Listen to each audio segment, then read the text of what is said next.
أعوذ بالله من الشيطان الرجيم بسم الله الرحمن الرحیم رب اشرح لي صدری ويسر لي أمری واحلل عقدة من لسانی یفقهوا قولی آمین یا رب العالمین۔ پچھلے سبق میں اس چیز کا ذکر تھا کہ بادشاہت کا لینا دینا، ذلت، رسوائی اور عزت ہر چیز اللہ کے ہاتھ میں ہے، یہ اللہ کا کام ہے اور وہ ہر چیز پر قادر ہے۔ آگے اللہ پاک فرما رہے ہیں کہ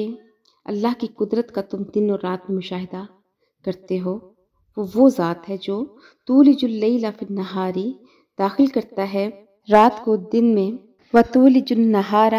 اور داخل کرتا ہے دن کو فی اللیل رات میں، وتخرج الحی اور نکالتا ہے زندہ کو من المیت مردہ سے، وتخرج المیت اور نکالتا ہے مردے کو من الحی زندہ میں سے۔ اس چیز کا مشاہدہ آپ مرغی کے انڈے سے کر سکتے ہیں کہ بظاہر ایک بے جان چیز میں جب اللہ پاک جان ڈالتے ہیں تو اسی سے ایک جاندار چیز نکلتی ہے، اور اس سے حقیقی موت بھی مراد ہے کہ مومنوں سے کافر پیدا کرتا ہے، کہ جیسے روحانی طور پر ایک شخص مردہ ہے لیکن اسی سے اگر ایک اس کی اولاد ایمان لے آتی ہے تو یہ بھی ایک اللہ کا معجزہ ہے، یا ایک مومن سے جیسے حضرت نوح علیہ السلام تھے، ان سے ان کا بیٹا کنعان پیدا ہوا اور وہ کافر تھا، ایمان نہیں لایا۔ تو یہ سب اللہ کا نظام ہے جو ہم دیکھتے ہیں۔ وَتَرْزُقُ اور تو رزق دیتا ہے مَن تَشَاءُ جس کو چاہے بغیر حساب، بغیر حساب کے۔ مفسر قرآن علامہ ابو سعود رحمہ اللہ فرماتے ہیں کہ قرآن پاک میں بغیر حساب کا جملہ 3 معنوں میں آیا ہے۔ ایک تو یہ کہ بے شمار، جو چیز گنی نہ جا سکے، دوسرا بغیر مشقت اور تکلیف کے، اور تیسرا بغیر مطالبے کے۔ تو یہ اللہ کی شان ہے کہ جس کو چاہے جتنا دے، لیکن مال کی کمی یا زیادتی اس چیز کی علامت کبھی نہیں ہو سکتی کہ اللہ ہم سے راضی ہے تو ہمیں اتنا مال دے رہا ہے، یا ہم سے ناراض ہے تو ہمیں مال نہیں دے رہا۔ مالدار وہی شخص ہے جو اللہ کی دی ہوئی ہر چیز پر شکر ادا کرے۔ مسند احمد میں ایک حدیث ہے کہ آپ صلی اللہ علیہ وآلہ وسلم نے فرمایا، جو شخص اللہ کی تقسیم پر راضی ہو جائے، اللہ تعالیٰ اس کے لیے اس کے رزق میں برکت عطا کرتا ہے اور مزید وسعت عطا کرتا ہے، اور جو اس تقسیم پر راضی نہیں، اس کے رزق میں برکت نہیں ہوتی۔ اللہ پاک نے قرآن پاک میں بار بار یہود و نصارہ کا ذکر کیا اور ہمیں ان کے معاملات سے آگاہ کیا کہ وہ کبھی بھی مسلمانوں کے لیے محبت اور خلوص کا معاملہ نہیں رکھتے۔ جیسے کافی جگہ پر یہ الفاظ ہے کہ یقتلون النبیین بغیر حق، کہ یہ اللہ کے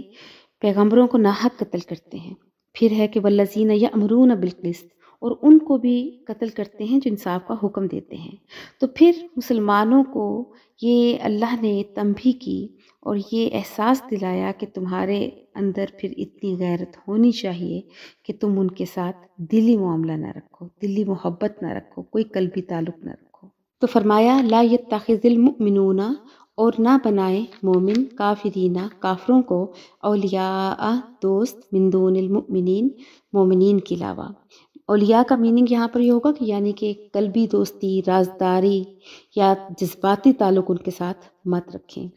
جیسے علماء نے کچھ حدیں بتائیں کہ جیسے ابھی ہم نے لفظ پڑھا اولیاء، یہ تو ہے قلبی دوست، قلبی محبت، رازدار، یہ کسی بھی کافر کے ساتھ جائز نہیں ہے، چاہے یہودی یا عیسائی ہے یا مشرک ہے۔ ایک معاملہ ہے موالات کا، یہ دلی محبت ہوتی ہے، یہ بھی جائز نہیں ہے۔ ایک ہے مدارت یعنی خوش اخلاقی، یہ جائز ہے۔ خوش اخلاقی کا تعلق آپ کو سب کے ساتھ رکھنا چاہیے، چاہے وہ کافر ہے، چاہے وہ یہودی ہے یا عیسائی ہے۔ چوتھی چیز ہے مواسات، یہ ہے مالی ہمدردی، یہ بھی جائز ہے۔ یعنی مالی تنگی میں یا کسی تکلیف میں ہے، اگر کوئی غیر مسلم تو آپ اس کے ضرور مدد کریں، اس کے ساتھ آپ ہمدردی بھی کر سکتے ہیں، خوش اخلاقی بھی کر سکتے ہیں، لیکن موالات اور اولیاء کا معاملہ ان کے ساتھ نہیں ہو سکتا۔ تو پھر آگے فرمایا کہ جو کوئی ایسا کرے گا وَمَن يَفْعَلْ ذَلِكَ، کہ جو کوئی جس نے یہ کارروائی کی، یعنی کافروں کے ساتھ کوئی قلبی تعلق رکھا، تو فَلَيْسَ مِنَ اللَّهِ فِي شَيْءٍ، بس نہیں ہے وہ اللہ کی طرف سے کسی بھی چیز میں، کہ اللہ کے دشمن سے اگر دوستی ہو تو پھر اللہ آپ کا دوست نہیں رہے گا۔ اللہ مگر یہ کہ ان تتقوا، کہ تم تقوی اختیار کرو، یا یہ کہ تم ڈرو، منہم ان سے، تقاہ ان سے ڈرنا۔ یعنی اگر ایسے کوئی حالات ہیں کہ تمہیں ان سے کسی نقصان پہنچنے کا کوئی خطرہ ہو تو آپ ان کے ساتھ ظاہری طور پہ خوش اخلاقی سے یا ہمدردی کا رویہ رکھ سکتے ہیں۔ یحذرکم اللہ، اور ڈراتا ہے تمہیں اللہ، نفسہ، اپنے آپ سے، اپنی جان سے یا اپنے آپ سے ڈرانے کا مطلب یہ ہے کہ اپنے عذاب سے ڈراتا ہے کہ اگر یہ معاملات جان لینے کے بعد بھی اگر تم اللہ کی نافرمانی کرو گے تو پھر دنیا میں بھی عذاب ہے اور آخرت میں بھی۔ وَإِلَى اللَّهِ الْمَصِيرُ، اور اللہ ہی کی طرف لوٹنا ہے۔ قل، آپ کہہ دیجئے، ان تخفو، کہ اگر تم چھپاؤ گے، ما فی صدورکم، جو کچھ تمہارے دلوں میں ہے، یعنی اگر کوئی ایسی کسی کافر سے محبت کا معاملہ آپ رکھتے ہو، دل کا معاملہ صرف اللہ جانتا ہے، اللہ سے پھر یہ چیز چھپی ہوئی نہیں ہے۔ اور تبدوہ، یا تم اس کو ظاہر کر دو، یعلم اللہ، تو اللہ اس کو جانتا ہے۔ اب یہ معاملہ تمہارا اللہ کے ساتھ ہے، اسی لیے مومن کو سب سے پہلے اللہ کے حکم کی تعمیل کرنی چاہیے، اللہ کے جو احکام ہیں ان پہ عمل کرنا چاہیے، باقی دنیا کی جو باتیں ہیں وہ بعد میں ہیں۔ تو فرمایا کہ کیا پوچھتے ہو اللہ کا علم؟ اللہ کا علم تو وہ ہے کہ وَيَعْلَمُ مَا فِي السَّمَاوَاتِ، وہ جانتا ہے جو کچھ آسمانوں میں ہے، وَمَا فِي الْأَرْضِ، اور جو کچھ زمینوں میں ہے، وَاللَّهُ عَلَى كُلِّ شَيْءٍ قدیر، اور اللہ ہر چیز پر قادر ہے۔ یوم تجد، اور جس دن پائے گا، کل نفس، ہر نفس، ما عملت، کہ جو کچھ اس نے عمل کیا، من خیر محضرہ، نیکی میں سے، تو وہ اس کو